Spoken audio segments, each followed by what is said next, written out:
네, 시청자 여러분 안녕하십니까? 조간으로 하루를 여는 신통방통의 윤태현입니다. 야권 대선 1위 후보인 윤 전 총장이 화법이 달라졌다는 평가가 나오고 있습니다. 상대 후보들의 공격에 적극적으로 입장을 내고 있는 그런 상황인데요. 때로는 자극적인 단어들까지 등장시키고 있습니다. 관련해서 영상 보고 이야기 이어가겠습니다. 우리 캠프 모든 분들에게 해가 될 만한 언동은 절대로 하지 말라고 아주 당부를 했습니다. 그래서 뭐 다른 후보께서 하신 말씀에 대해서 제가 논평할 필요는 없고, 그래서 뭐 여의도 정치 문제를 이런 오송재단에 와서 언급하기에 좀 적절치 않은 것 같습니다. 원가 주택, 원가 아파트 이렇게 말하는 거는 거의 대부분 사기라고 봅니다. 그런 거를 바로 가짜 뉴스라고 하는 겁니다. 원가 주택은 재정 부담이 들지 않습니다.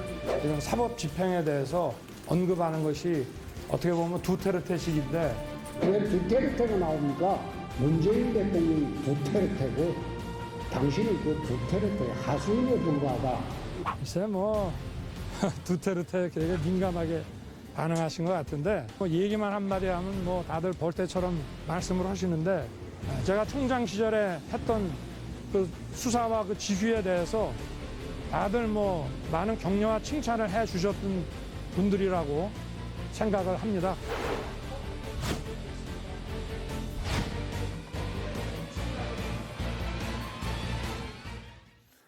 네, 지금 들으신 내용들 신문 통해서 한번 더 확인해 드리도록 하겠습니다. 신문 보시죠.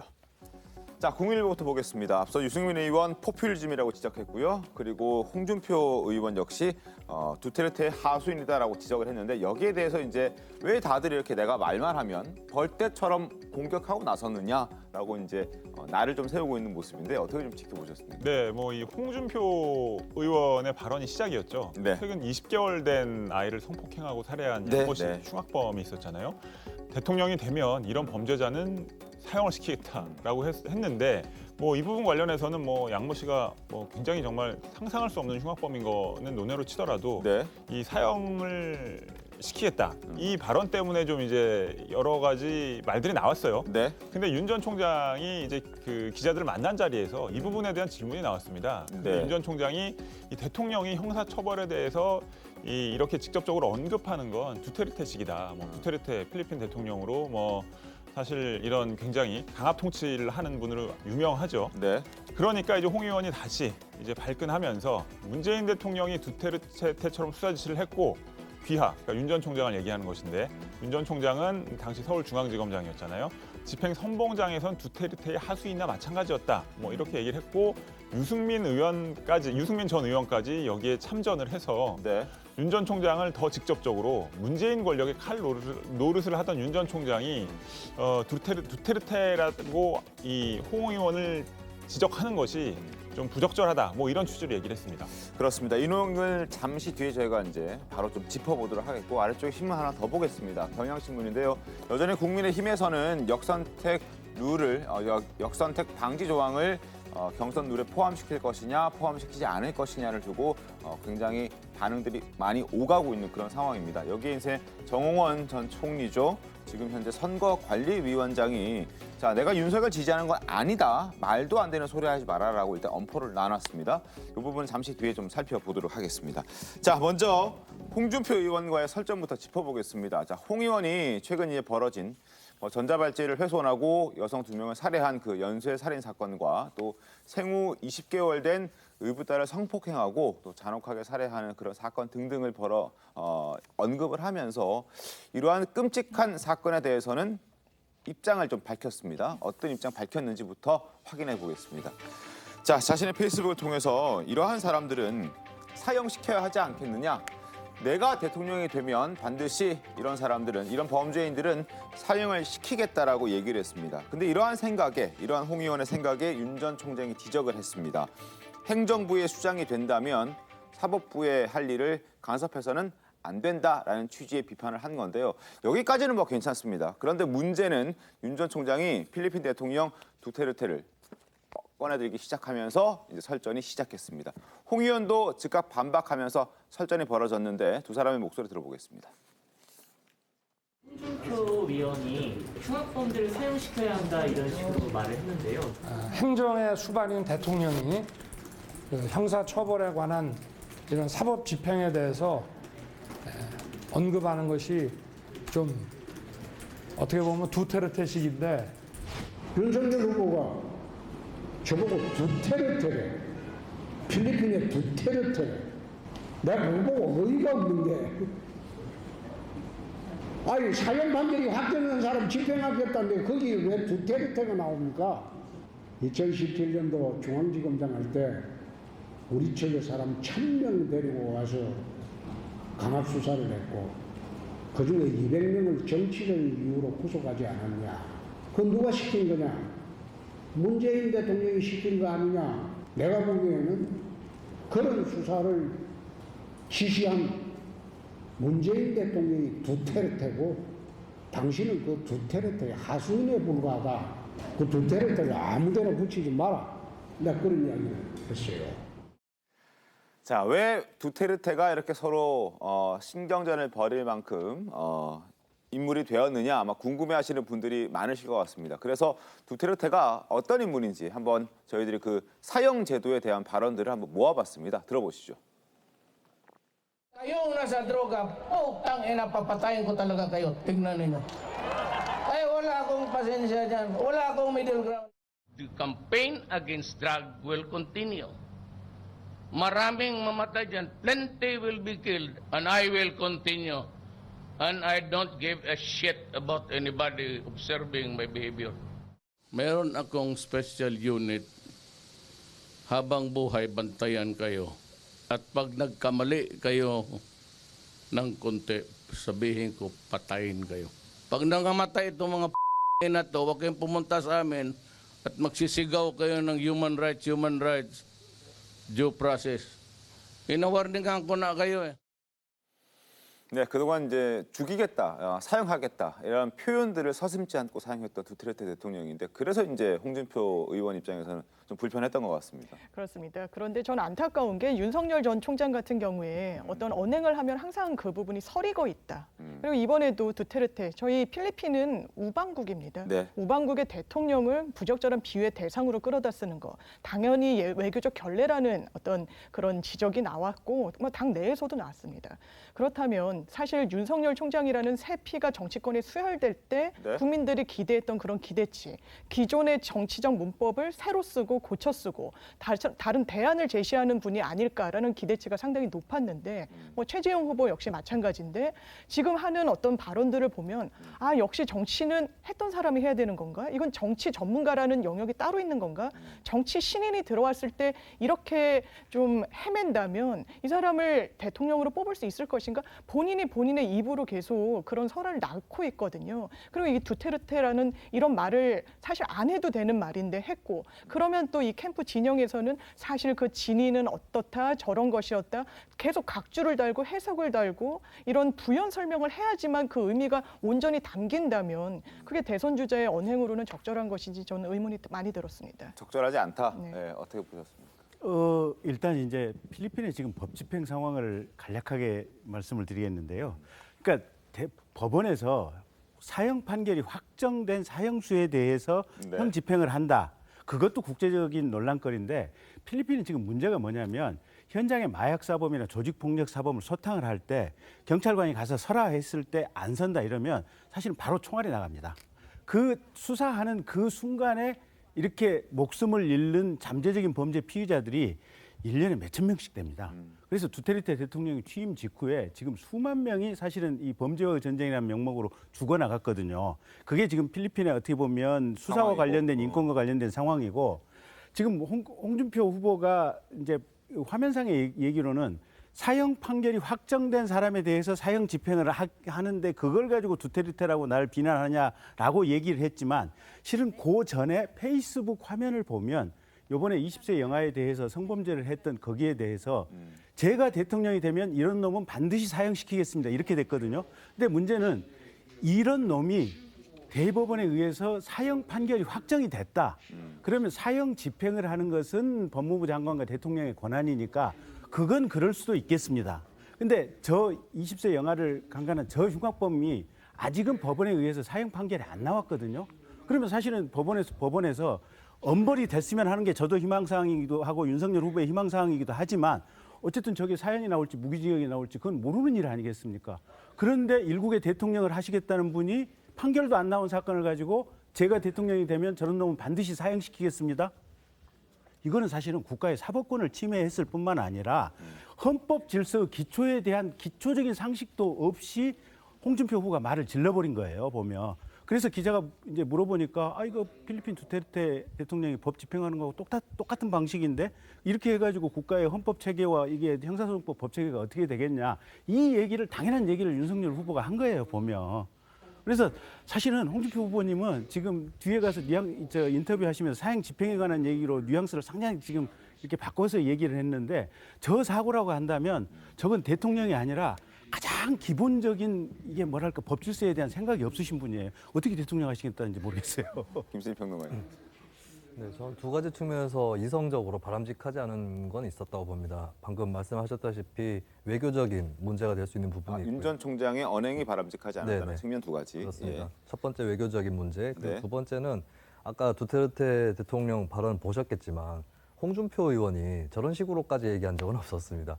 또 민주당에서도 사실 이재명 지사가 두테르테 이런 평가를 간혹 듣고 있는데 이재명 지사도 저렇게까지 얘기한 적은 없었고요. 그래서 외국에 굉장히 극단적인 사례를 끌어와서 사람을 공격하는 것이 과연 맞는가? 이 생각은 듭니다. 근데 옳고 그름을 떠나서 그럼 저걸 왜 끌어들였을까 했을 때 윤 총장의 노림수가 보여요.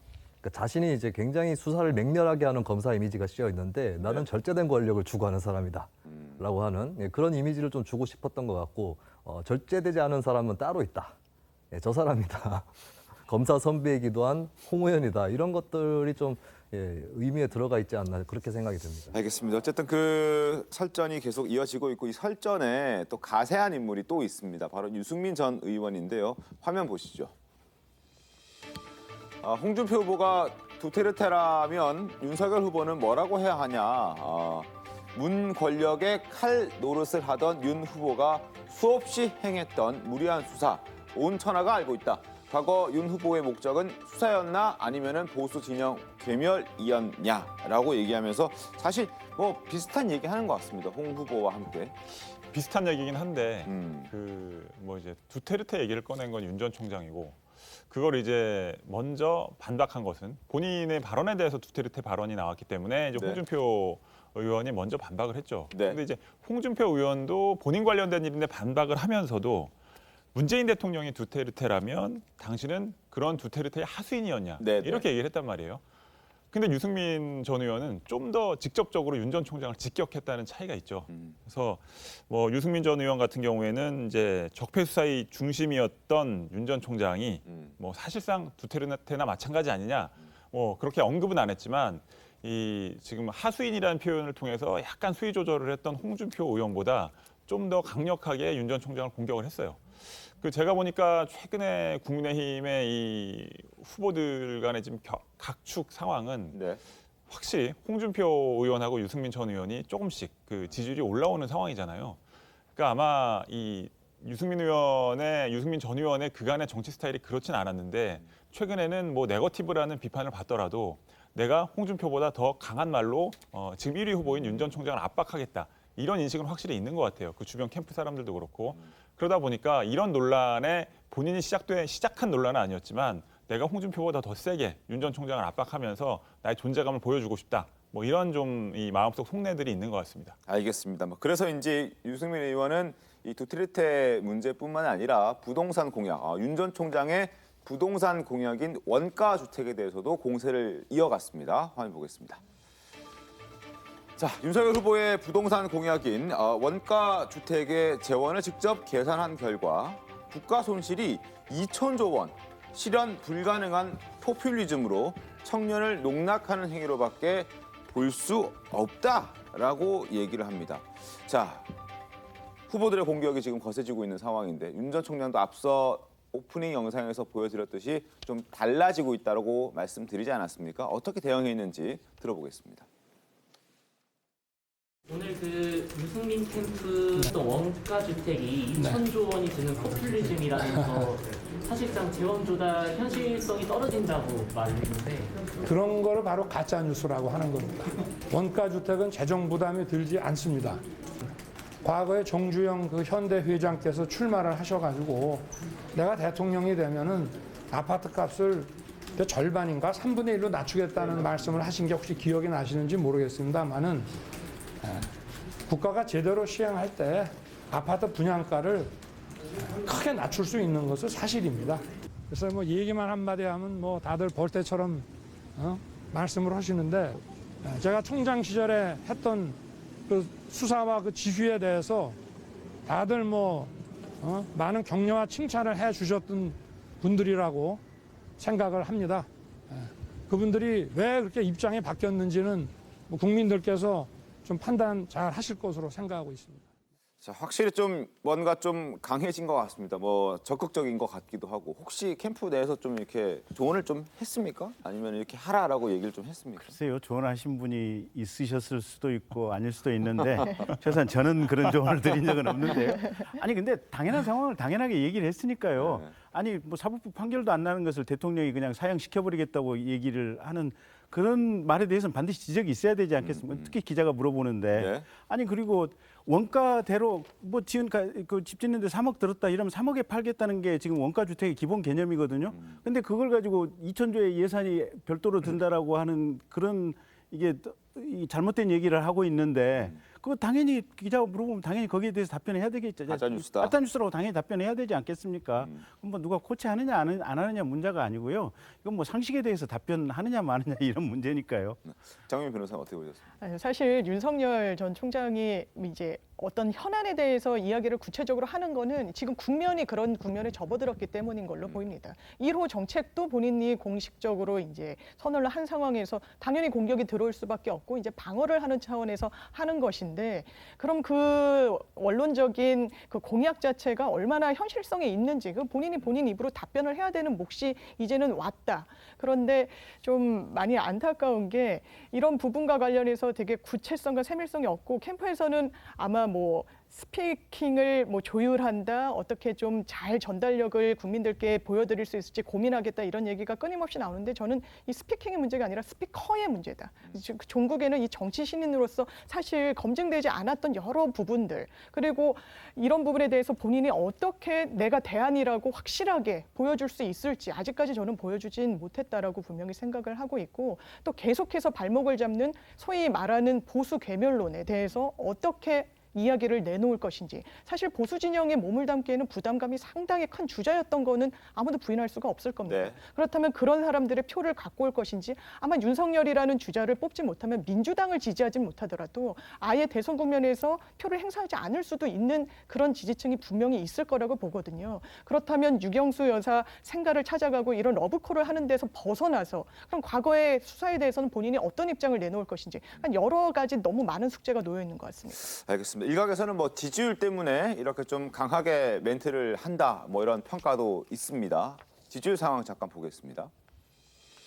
자, 여야의 차기 대선 주자 선호도 추이입니다. 윤 전 총장이 여전히 뭐 맨 위에 있긴 합니다만 그래도 많이 좀 주춤하고 하락하는 그런 국면에 있고 이재명 지사가 좀 상승하는 국면에 있죠. 그리고 중요한 것은 홍준표 그리고 최재형 그리고 유승민 등등 야권의 다른 후보들이 지금 상승세를 타고 있다는 것이 아마 윤 전 총장을 뭐 견제하고 이렇게 분위기를 만들어가는 그리고 윤 전 총장의 어떤 메시지가 조금은 적극적이고 강력하게 나오는 그 이유 중에 하나가 아닌가 하는 일각의 평가도 있습니다. 이 부분에 대해서는 김수희 평론가 어떻게 보십니까?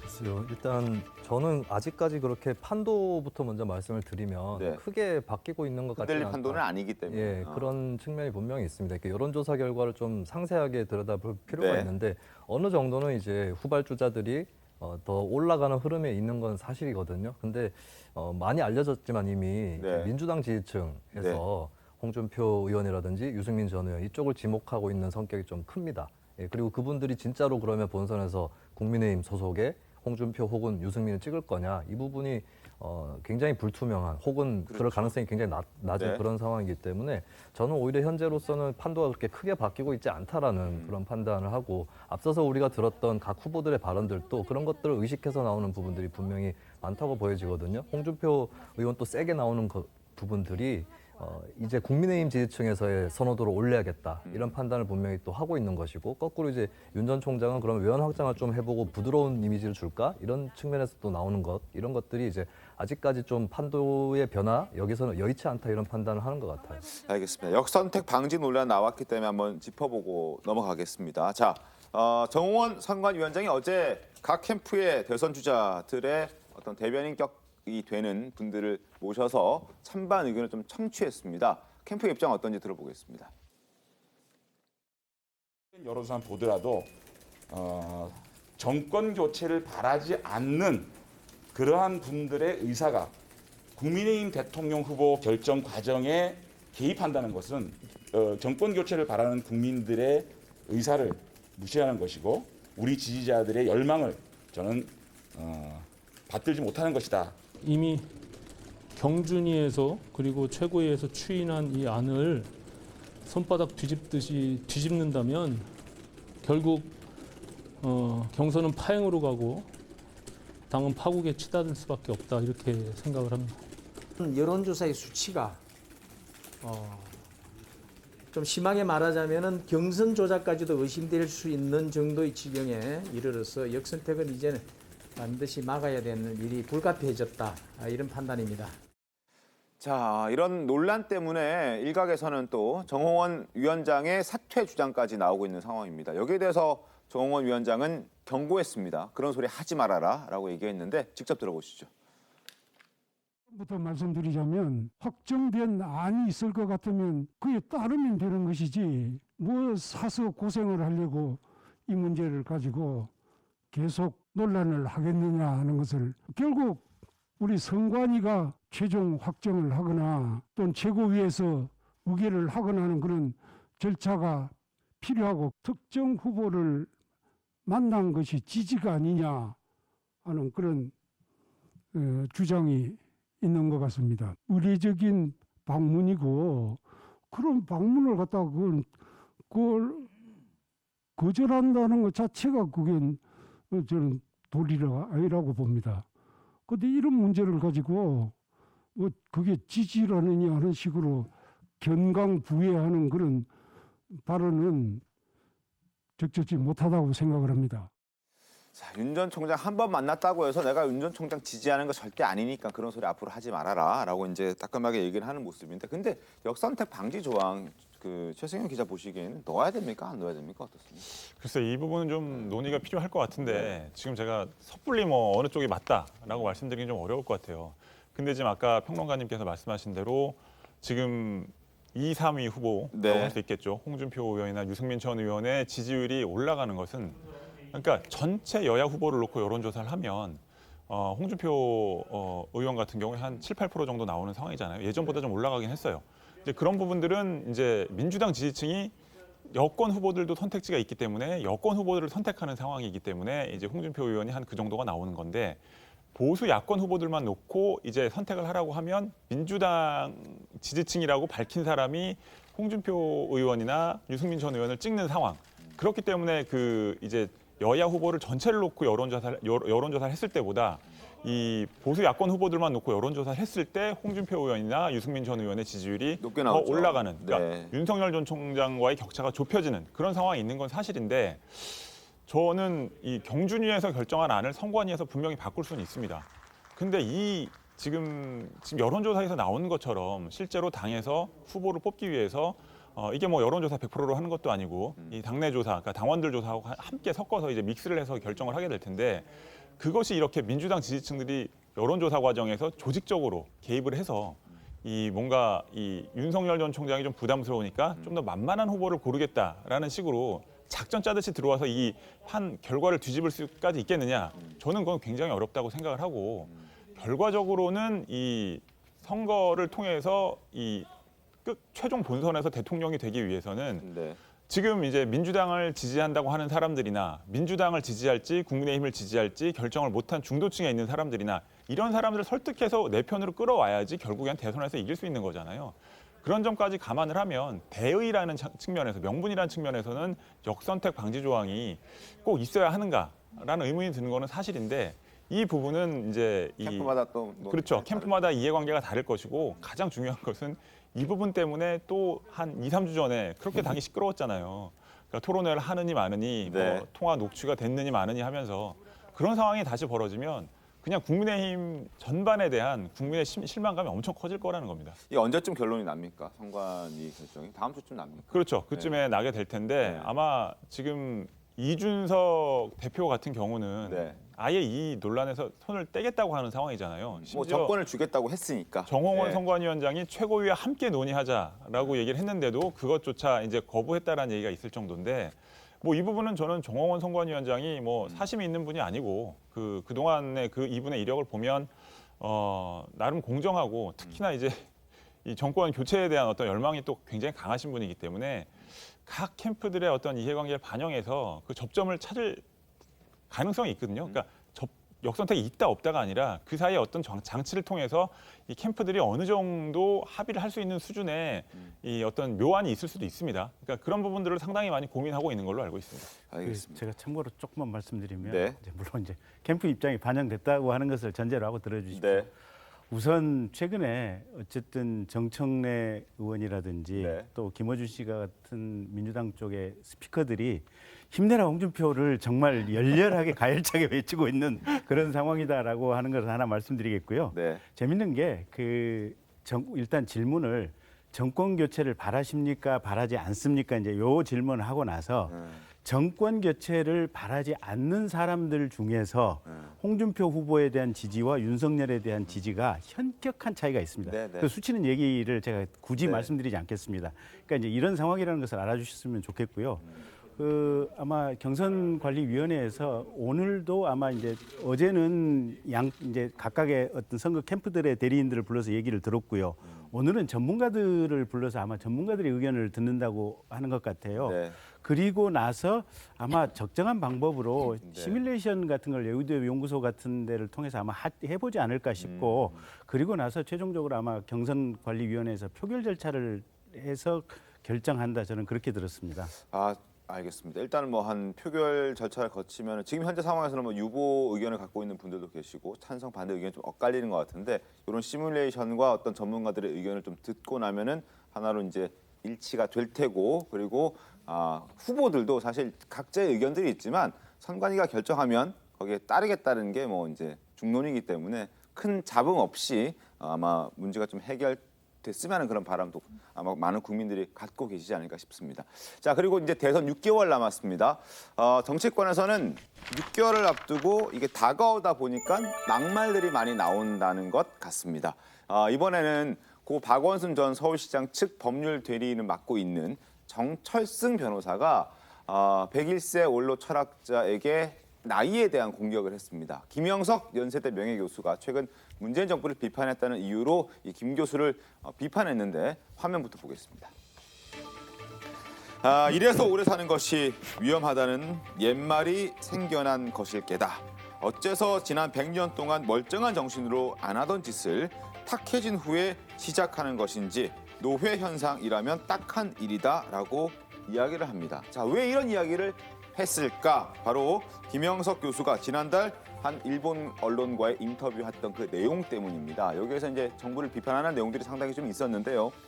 문 대통령도 아베 신조 전 총리도 과거를 질질 끌며 한일 관계를 해결하지 못했다라고 한일 관계에 대해서 비판을 일단 했고요. 그리고 악화된 한일 관계를 방치하는 일은 앞으로 20-30년 한국과 일본의 젊은이들의 희망을 빼앗는 일이었다라고 얘기를 하고 있습니다. 그리고 민주당이 지금 강하게 밀어붙이고 있는 언론법 개정안도 비판을 했습니다.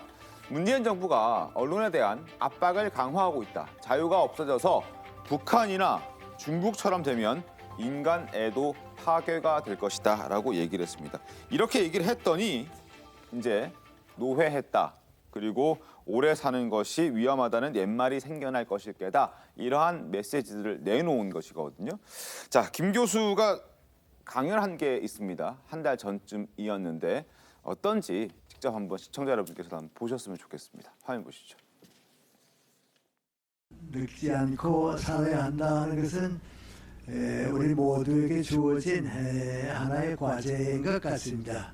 65세가 돼서 이제 학교에서 뭐 정년 퇴임 성별을 해주고 뭐 그러는데 암만 생각해도 난 늙은 게 없어요. 강의도 이제부터 더 잘할 것 같고요. 뭐 하고 싶은 일도 좀 더 많아지고요. 생각을 보면 전혀 늙었다고 하는 느낌이 없어요.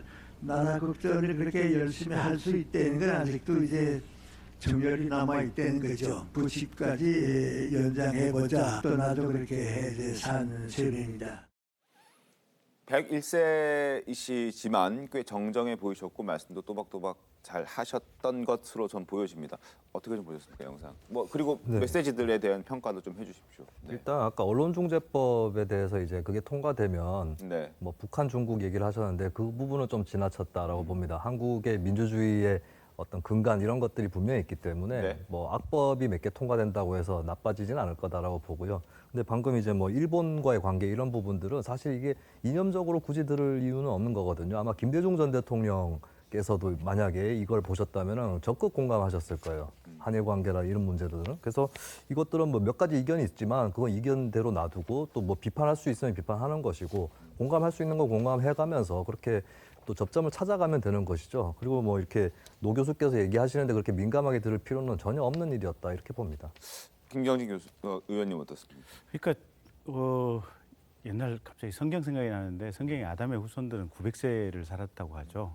근데 최근에 어쨌든 영양이 좋아지고 의료기술이 발달하면서 이제 조만간 우리가 100세 시대를 열 거예요. 이제 보편적으로 100세를 살게 되는 그런 시대를 열 것 같고, 그다음에 두 번째는 김영석 교수께서 말씀하시는 내용이 어쨌든 이 권력에 대해서 비판을 한 거 아니겠습니까? 권력 또는 권력 행사의 어떤 방식에 대해서 비판을 충분히 할 수 있는 거예요. 근데 그 비판한 거에 대해서 정철승 교수가 또 자기가 비판적인 시각을 가질 수도 있어요. 네. 그러면 거기에 대해서 비판을 하실 때 사실은 적절한 표현으로 비판을 하시면 돼요, 보면. 근데 사실은 뭐 이 노령 나이와 관련된 적절하지도 않은 또 그리고 김영석 교수의 비판이 근거가 없지도 않아요. 보면 그렇게 볼 만한 시각이 충분히 있어요. 근데 그걸 가지고 저렇게 부적절한 언어를 사용해서 비판을 하시는 것이 결국은 정 변호사 본인의 인품이기도 하고 또 사실은 본인이 박원순 전 시장과 관련된 변론을 맡고 있다면 네. 사실은 밖에서 비춰지는 모습도 있거든요. 그러니까 그런 모습도 동시에 생각을 하셔야 되는데 그런 모습에 대한 고려가 없이 그냥 마구 말을 쏟아내는 것이 아닌가라는 생각이 듭니다. 그 내용에 상관없이 노인 비하 발언으로 일처질 수도 있어서 발언 자체가 매우 잘못된 발언이었죠. 이건 뭐 사실은 이분이 국회에 계신 정치인이었다면 엄청난 비판을 받고 아마 이 국민들로부터 정말 큰 지탄을 받았을 겁니다. 그리고 저는 이 김영석 교수님에 대해서 좀 말씀드리고 싶은데 네. 이분은 사실은 좌우 어느 쪽에 속해 있는 분이 아니고 그러니까 한국 사회에서 정말 뭐 그러니까 오래 사시는 것도 이제 화제가 되고 있지만 네. 이분이 그동안 쓰신 책이 이제 수십 권이고 그다음에 이 철학계뿐만 아니라 한국의 어떤 학계 전반에 끼친 영향이 어마어마한 분이고요. 저는 최근에 이분이 종합일간지에 계속 칼럼을 쓰시고 있습니다. 그리고 최근에 강연하는 것도 제가 좀 보고 했는데 저는 보면서 이 나이에 어떻게 이렇게 명징한 생각과 그다음에 이 균형 감각도 대단하세요. 그러니까 저는 이런 분의 말씀을 두고 이런 식으로 노인 비하 발언 논란이 빚는 그러니까 결국 이 정권 사람들이 문재인 대통령이나 그다음에 자기 편에 대한 비판이 나오면 굉장히 말하자면 반사적으로 그 굉장히 격렬한 표현으로 반발을 하잖아요. 그게 일종의 어떤 습관화되면서 이런 표현이 나온 것 같은데 아무리 그래도 저는 김영석 교수처럼 이 한국 사회의 어떤 큰 어르신 정말 이분만한 어르신 찾기가 어렵다라는 말이 나올 정도로 존경받는 분한테 이런 식으로 얘기를 하는 거는 저는 보면서 상당히 좀 화가 났습니다. 알겠습니다. 정철승 변호사도 자신의 해명을 좀 내놨습니다. 소개해드리겠습니다. 자, 화면 보시죠. 일부 언론에서 악의적으로 SNS에 쓴 글을 발췌했다. 문정부를 비판했기 때문에 악담을 한 것처럼 보도가 지금 나가고 있다. 그러나 그 글은 김 교수의 급변한 태도에 일침을 가한 것이다 라고 얘기를 하고 있습니다. 급변한 태도에 일침을 가했다. 물론 할 수 있다는 의견들이 상당히 많았습니다만 그 표현 자체에 대해서 다소 문제가 있었다는 지적들이 지금 나오고 있는 그런 상황입니다. 자, 그리고 김승원 더불어민주당 의원 얘기 좀 해보겠습니다. 박병석 의장에게 욕설을 연상시키는 GSGG 이 용어를 사용했다가 바로 사과를 했는데 논란이 사그라들지 않고 있습니다. 야권은 김 의원의 징계를 강하게 요구하고 있지만 민주당은 추가 징계 없다는 입장입니다. 양측의 입장 들어보겠습니다. 당사자인 김승원 의원도 의장께 사과를 드렸습니다. 그래서 그렇게 의장께서도 받아주신 걸로 그렇게 알고 있습니다. 더 이상 뭐 당에서 추가로 징계한다든지 그런 논의는 없었다 말씀드립니다. 오늘 아침에 정진석 부의장, 친임 부의장께서 그 부의장으로서 좀 운영위에서 징계 논의하신다 이렇게 얘기를 하셨거든요. 정진석 부의장님이 또 박병석 의장님이랑 논의하시겠죠. 자, 지금 정진석 의원은 한 라디오에 출연해서 징계 절차를 밟아야 된다. 국회가 이렇게 돼서는 안 된다라고 해서 윤리위에 넘겨서 당연히 징계 절차 밟아야 된다고 얘기하고 있는데 민주당은 안 된다라고 얘기를 하고 있거든요. 네, 박병석 의장은 아마 속으로는 정말 징계하고 싶으실 것 같아요. 근데 지금 이게 민주당이 특히 이제 강경파 의원들이 중심이 돼서 그리고 또 지도부도 이 적극적으로 이제 추진하고 있는 언론중재법, 네. 그러니까 언론 자유를 심각하게 침해하는 언론 징벌법이라는 비판을 받는 이 법을 무리하게 통과시키려다가 이제 이런 식으로 감정적으로 박병석 의장이 어떻게 보면 좀 숙고할 시간을 갖자 신중론을 설파했는데 그 정도에도 이제 참지 못하고 저런 욕설이란 이 논란을 빚는 표현이 나온 거잖아요. 네. 근데 민주당 입장에서는 이 논란이 내부에서 커지는 것은 결코 바람직하지 않다고 생각을 하겠죠. 불편하겠죠. 그러니까 민주당은 이 서둘러 굉장히 개인적으로 의원들은 이 GS지지 표현에 대해서 김승현 의원을 뭐 방송을 통해서도 강력하게 비판은 하고 있어요.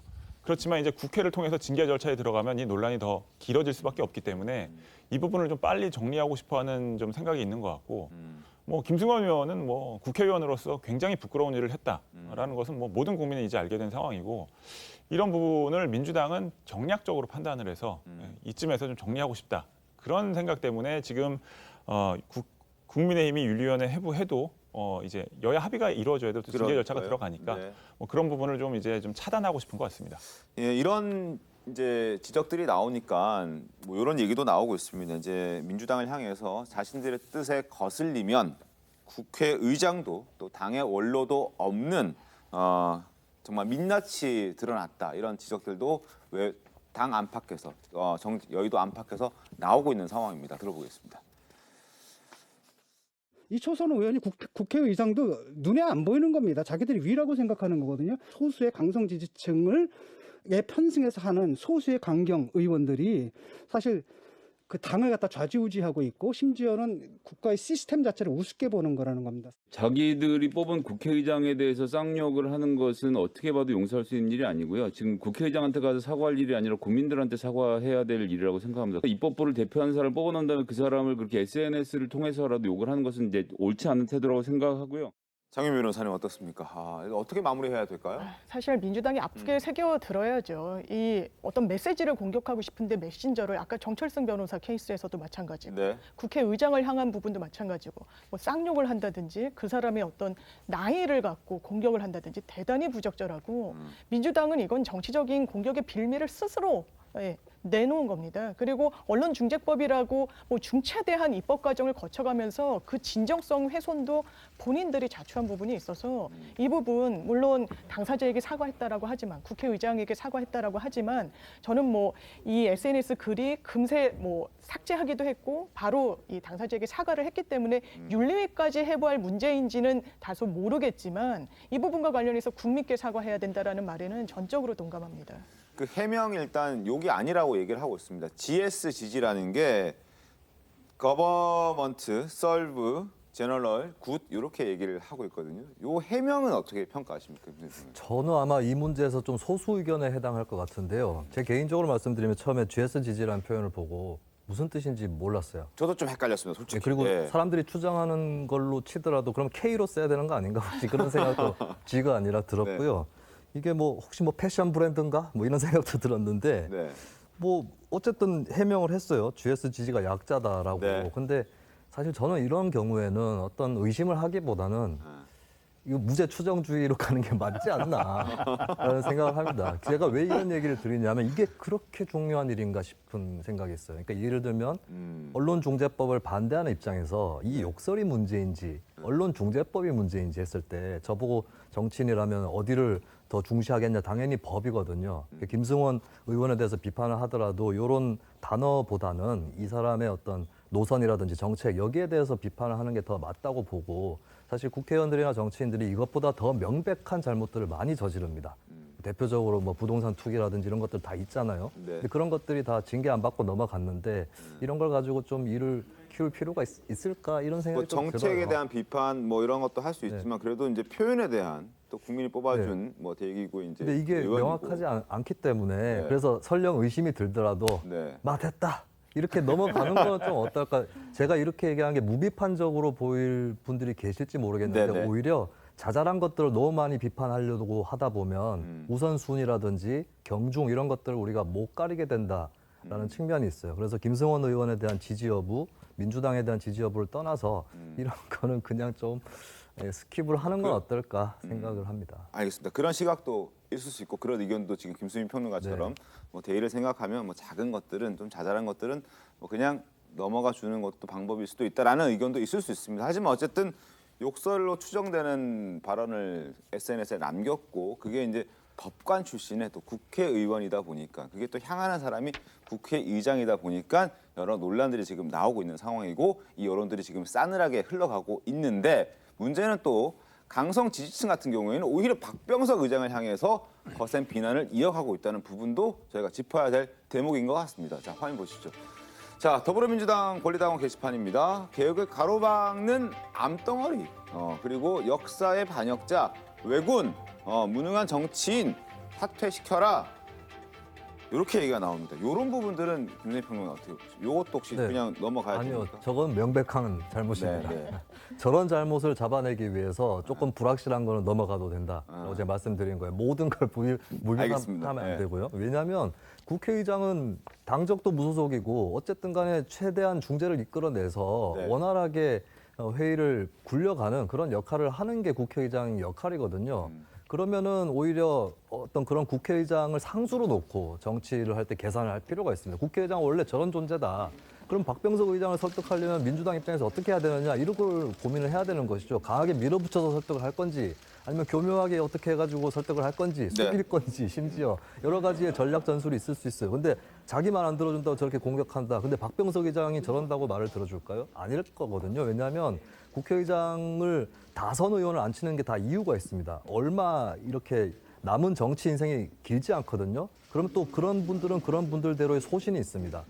휩쓸리지 않는. 그러면 저렇게 공격한다고 해서 그러면 그 주먹으로 아무리 때려봤자 그 철문은 열리지 않는다는 거죠. 굉장히 도덕적으로도 나쁜 행동일 뿐만 아니라 전략적으로도 그런 행동이다. 이것은 제가 분명하게 말씀드릴 수 있습니다. 알겠습니다. 자, 지금 일단 그 김승원 의원의 그 SNS로 시작된 논란들 그리고 민주당 강성 지지층들에 대한 입장들까지 한번 살펴봤고 다시 정책적인 부분으로 돌아와서 일단 언론중재법 이 개정안 이 논의 자체 본회의를 상정하는 것은 다음 달 27일에 상정하기로 여야가 합의를 했습니다. 그리고 상정하기 전에 26일까지 한 달 동안을 8명의 협의체를 만들어서 일단 협의를 하기로 시작했는 이제 서로 합의를 봤는데 이 의원 여야 2명씩 그리고 추천된 전문가들 2명씩 해서 모두 8명으로 구성되는데 이것도 시작부터 쉽지가 않을 것 같다라는 불길한 전망들이 나오고 있습니다. 자, 화면 좀 보겠습니다. 차수가 변경되면서 1번부터 다시 시작합니다. 사실은 야당에서 지금 계속 시간 끌기 한 거 아니었습니까? 시간 끌기 한 거 아닙니까? 더 이상 시간 끌기 하지 마시고 저희는 법사위원으로서 역할이 충실한 것밖에 없습니다. 거기에 대한 책임을 국민의힘에 무슨 발목 잡기 시간 끌기 이것은 전혀 아니다 이런 말씀 한번 드리는 것이고요. 잠깐만요. 김정민 의원님 발언권을 얻고 말씀해 주시면 좋을 것 같아요.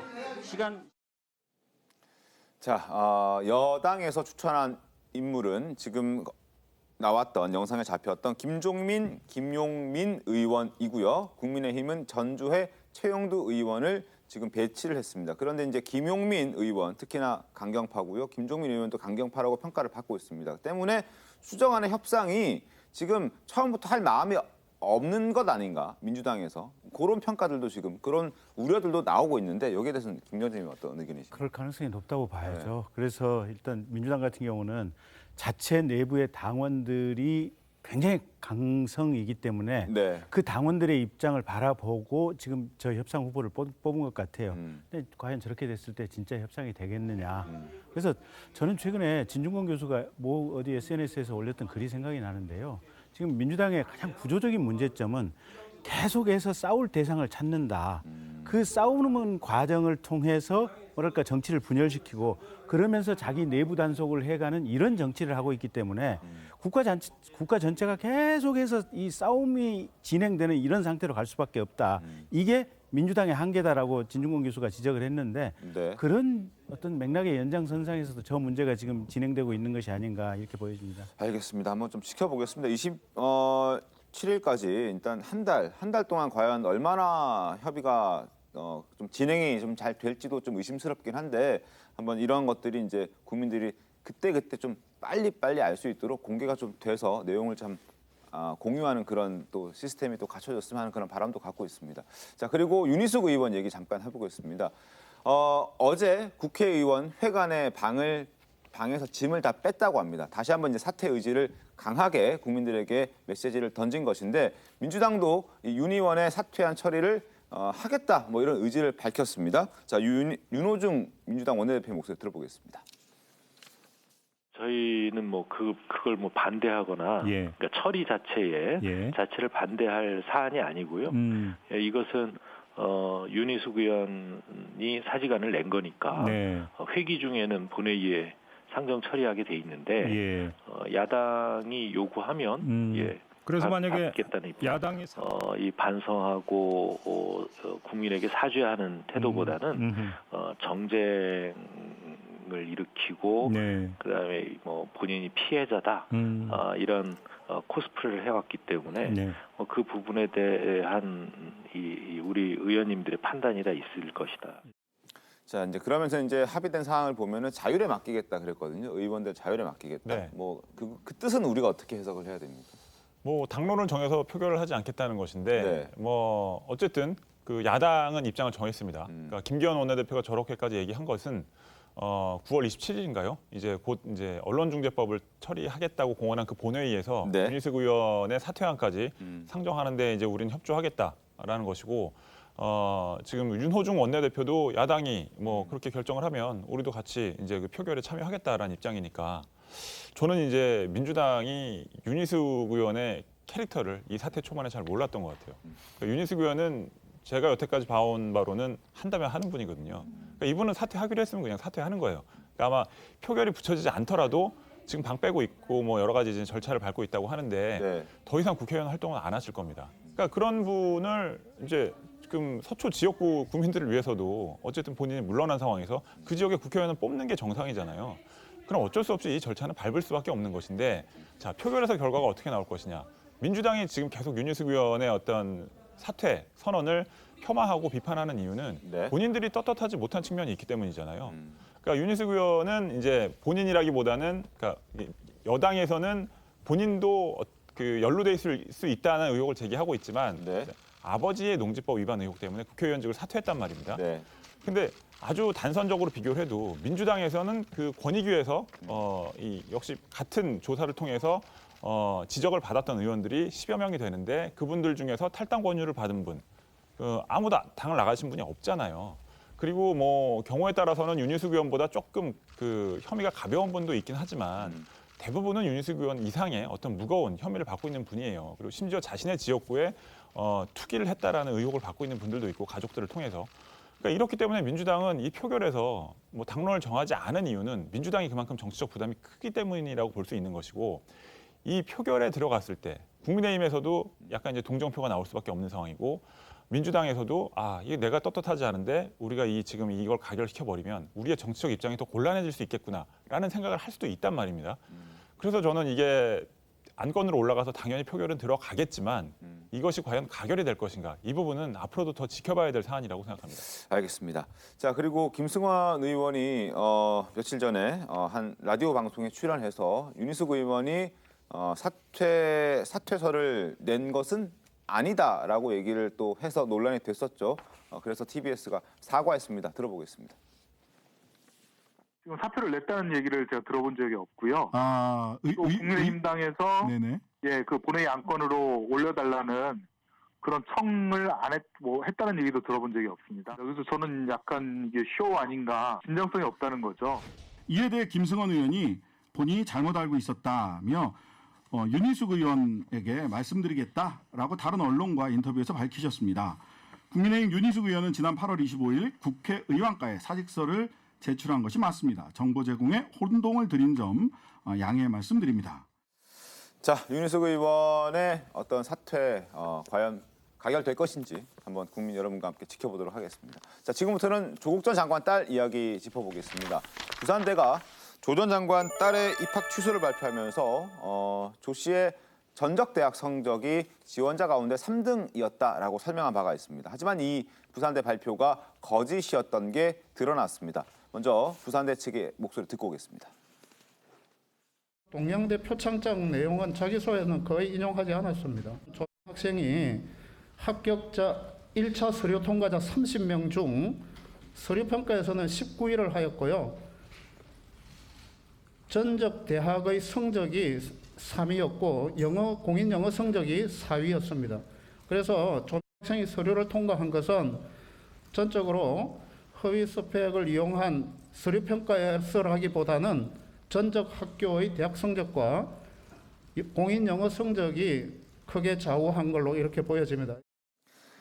자, 들으신 대로 부산대는 이렇게 조 전 장관 딸의 입학 취소 발표를 하면서 조 씨의 가짜 표창장과 경력은 또 주요 합격 요인이 아니었다고 설명을 했습니다. 그리고 조 전 장관 역시 부산대 발표 중에서 유리한 부분들을 좀 인용해서 자신의 SNS에 글을 올릴 수 있었던 것도 바로 이 부산대 발표 덕분이었던 걸로 우리 봐야 되지 않겠습니까? 저 이 글을 보면서 이제 결국에 요지는 어떤 그런 스펙들을 넣어가지고 합격한 건 아니다. 실력으로 들어갔다. 이 얘기를 조국 전 장관이 한 거잖아요. 네. 이걸 보면서 문서 위조를 하게 되는 심리를 오히려 거꾸로 알 수 있었습니다. 뭐냐면 문서를 위조한 거 아닙니까? 조국 전 장관이. 그럼 문서를 위조할 때는 이게 도움이 되겠지 하고 넣은 겁니다. 위조해서. 네. 근데 합격하고 난 다음에는 마음이 어떤 마음이냐. 그게 없어서도 합격했을 거야. 예, 그러니까 문서 위조라는 걸 하게 되는 심리적인 그 동기를 오히려 잘 보여줬다라고 하는 것이죠. 그래서 옳다구나 이제 우리 딸은 문서 위조 때문에 들어간 게 아니다. 이렇게 이제 성급하게 결론을 내린 건데 굉장히 비패식이라고 불리우는 취사 선택이죠. 1심 판결문이나 이런 것들에 대해서는 언급을 하지 않다가 부산대 발표 중에서 유리한 부분을 옳다구나 언급을 했고, 근데 전체적으로는 사실 부정 입학이라는 건 맞기 때문에 이걸 본인이 얘기할 계제는 아닌 건데 여러 가지로 좀 스스로 혼선들을 일으킨 게 아닌가 그렇게 보여집니다. 물론 조 전 장관의 어떤 이런 동기라고 말씀하셨던 부분은 뭐 개인적인 의견이시겠지만 어쨌든 그렇게도 해석을 하실 수도 있다라는 얘기를 좀 해주셨습니다. 그리고 그런데 이제 부산대에 논란이 된 것이 이제 1심 정경심 교수의 1심 재판부 판결문을 보면 이게 부산대 발표가 차이가 있었기 때문입니다. 어떻게 차이가 있는지 화면 보겠습니다. 자, 딸인 조 씨의 대학 성적은 전적 대학 성적을 말하는 겁니다. 부산대 의전은 1단계 전역의 합격자 30명 중에서 3등이 아니라 24등이었다라고 1심 재판부가 이야기를 한 겁니다. 때문에 부산대 발표에 대한 논란이 발생했고 결국 부산대가 확인을 해봤더니 본인들이 실수했다, 오류했다, 잘못했다, 뭐 착오가 있었다라고 얘기를 하고 있는 겁니다. 이게 이제 부산대 측의 해명인데 1심 판결문의 대학 성적이 24등으로 기재되어 있는 것은 맞고 그 데이터 역시 우리 학교 측에서 검찰에 제출한 것도 맞다라고 인정을 합니다. 입학 취소 발표에서 3등이라고 말한 것은 부산대 공정관리위원회가 대학 본부 측에 제출한 보고서에 기인한 것인데 공관위에서부터 무엇인가가 착오가 있었던 것 같다. 이 착오가 무엇이냐 했더니 그거 부분은 확인하는데 며칠 걸릴 것 같다. 나중에 확인이 되면 뭐 알려주겠다는 취지로 얘기를 했습니다. 상황이 이렇게 돌아가다 보니까 뭐 믿고 싶지는 않습니다만 이런 실수를 왜 했는지도 잘 모르겠고 일각에서는 또 야권에서는 이런 주장도 나옵니다. 이거 조 전 장관 일가를 좀 돕기 위해서 부산대 측에서 이렇게 거짓말을 한 것은 아니었겠느냐 이런 얘기 나오는데 이건 아니겠죠? 저는 아닐 거라고 봅니다. 왜냐하면 부산대가 취한 태도가 어떻게 보면 본인들이 책임을 덜 이제 다 갖는 방식으로 여기에 대해서 대응을 해왔거든요. 이를테면 학교 내 공정위에서는 결론을 좀 못 내렸는데 본부 측에서는 이거는 어쨌든 위조 서류가 이게 제출이 됐다라는 사실은 법원에서 인정이 됐으니까 우리는 가타부타 그 맥락 없이 일단 취소는 하는 게 맞다라고 결론을 내리겠다라고 했습니다. 그러면서 아마 조국 전 장관 측에서는 이것을 행정소송으로 가져갈 겁니다. 그러면 그 소송에서는 이 대학 측이 입학 취소를 한 부분이 과연 재량권을 제대로 된 범위 안에서 이 행사한 것인지 그 여부를 법리적으로 따질 겁니다. 그러면 그 사실관계를 다투는 과정 중에서 이 대학 본부가 주장했던 그리고 발표했던 사실상 위조 서류를 낸 것은 맞지만 그것이 합격의 당락에 영향을 주진 않았다. 이 지표를 분명히 따지게 될 것이거든요. 그러면 본인들은 책임을 덜 지고 사법의 영역으로 넘기는 그런 수순을 선택했는데 무례수를 두면서까지 조국 전 장관 딸을 두둔하기 위해서 거짓 자료를 냈다. 이렇게 좀 판단하기는 좀 어려워 보이는 부분이 많은 것 같습니다. 근데 이런 오해를 받을 수 있는 좀 의심을 할 만한 내용이 하나 더 있습니다. 이게 지금 부산대에서 현수막도 편파 철거를 했다. 그래서 이제 또 논란이 빚고 있는 것인데 화면 잠깐 보겠습니다. 조 전 장관을 비판하는 현수막은 게시한 지 2시간 만에 학교 측에서 철거 요청이 들어왔는데 조 전 장관 딸의 입학 취소 철회를 요구하는 이런 현수막은 지금 일주일째 붙어 있다라고 부산대를 지금 다니고 있는 재학생이 이야기를 한 겁니다. 그래서 혹시 부산대에서 또 조 전 장관을 좀 위한다고 이렇게 한 것 아닌가 하는 뭐 그런 시각도 이제 발생을 하는 거거든요. 여기에 대해서는 어떻게 보십니까? 일단은 학교 측에서는 이제 그 조 전 장관 옹호 현수막 같은 경우는 민주동문회에서 걸었거든요. 그러니까 동문회가 좀 더 신경이 쓰였을 거예요.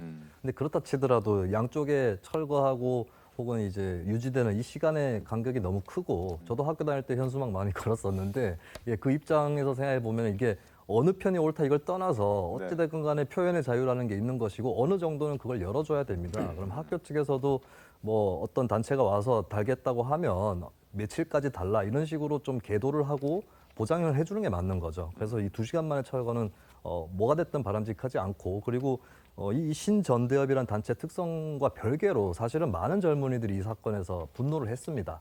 그 현수막을 말로 안 걸었을 뿐이지 걸고 싶었던 학생들이 많을 거예요. 그 학생들의 심정을 이해한다면은 그거를 일개 단체 주장으로 치부할 일은 아니었다라고 봅니다. 알겠습니다. 자, 부산대가 오류가 있었고 착오가 있었다고 얘기를 하고 있는데 그 성적 발표에 대해서 추가적인 입장이 나오면 또 전해드리도록 하겠고요. 그리고 정경심 교수, 전 동양대 교수직이 면직이 됐습니다. 지난달 31일부터 이제 면직됐고 9월 1일부터는 교수가 아닌데 2013년에 지급받은 연구비 일부를 또 반납해야 할 수 있다는 보도가 나왔습니다. 최성희 기자님, 이건 어떻게 된 일입니까? 뭐 이것 또한 이제 조 전 장관의 딸과 관련된 문제인데, 네. 뭐 정경심 교수가 이번 판결에서 나온 내용인데, 죄송합니다. 이 딸과 딸 포함해서 2명이 그 연구보조원으로 허위 등록을 해서 320만 원의 수당을 이제 부당 수령했다. 이것도 이제 재판부가 판결을 통해서 밝힌 부분이잖아요. 그러니까 이제 이렇게 그 연구비를 지급받은 상황에서 이런 식으로 이제 부정행위가 있었다면 이 또한 보조금 관리에 관한 법률 위반이기 때문에 이게 환수될 수밖에 없다라는 것이 지금 이제 법적 절차에 따른 그런 이제 과정이라는 겁니다. 알겠습니다. 이 문제는 근데 이번에 처음 불거진 건 아니고 조 전 장관의 인사청문회에서도 관련된 지적이 나왔었습니다. 당시 영상 좀 보겠습니다. 배우자가 영재센터 장으로 있으면서 딸 조 씨를 연구 보조원 자격으로 만들었습니다. 딸에게는 160만 원을 지급을 합니다. 딸에게 용돈을 주기 위해서 공문서 위조, 국비 횡령 이렇게밖에 보여지지 않습니다. 도의교육청과 협력해서 모든 기록을 제출한 것으로 압니다. 전혀 사실이 아니다. 그러고 나서 조금 며칠이 지나면 밝혀지고 있어요. 국민들 앞에서 거짓말한다는 것밖에 되지 않습니다. 거짓말하지 않고 있습니다, 의원님. 근데 이제 받은 돈이 한 1,300만 원 가량, 1,200만 원 가량 되는데 이걸 다 회수합니까? 아니면은 일부만 회수하게 됩니까?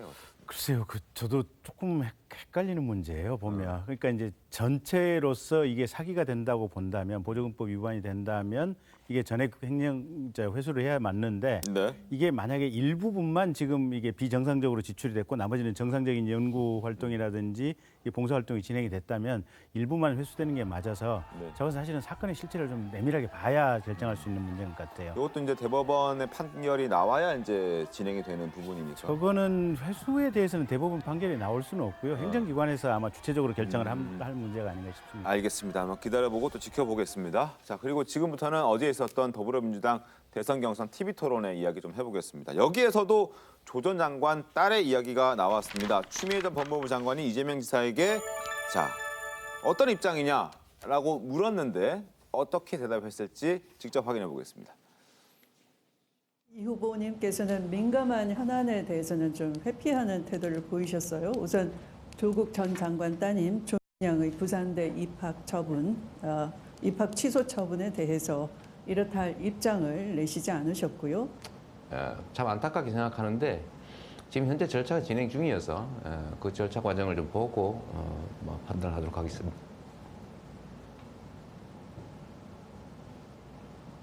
다 말씀하셨습니까? 네.